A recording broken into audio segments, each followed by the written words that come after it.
c'est quand même tout à fait gênant. Mais il y a encore pire. Il y a tous les mercenaires d'extrême droite qui sont répandus à travers toute l'Afrique et dont le vivier est constitué par la garde présidentielle de Jean-Marie Le Pen, le DPS, Département Protection Sécurité.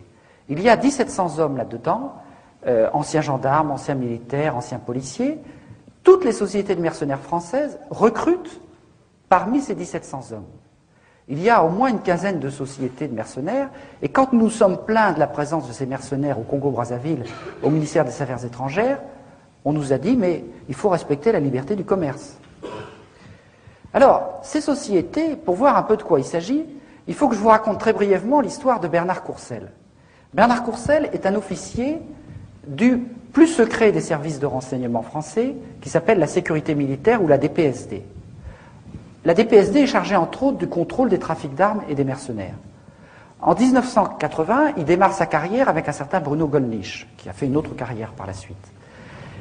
Bernard Courcelles, chargé de contrôler les mercenaires, il crée sa société de mercenaires avec son frère, qu'on verra ensuite dans les 15 années à venir.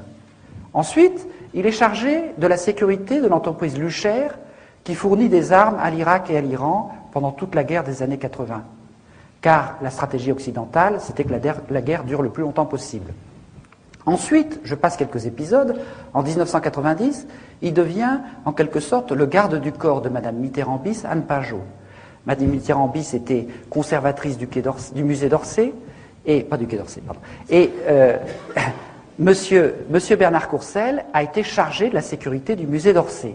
Quand on sait les dizaines de millions, pour ne pas dire les centaines de millions, que Mitterrand a dépensé pour garder le secret de sa vie privée, on peut difficilement imaginer un personnage plus près du cœur du pouvoir.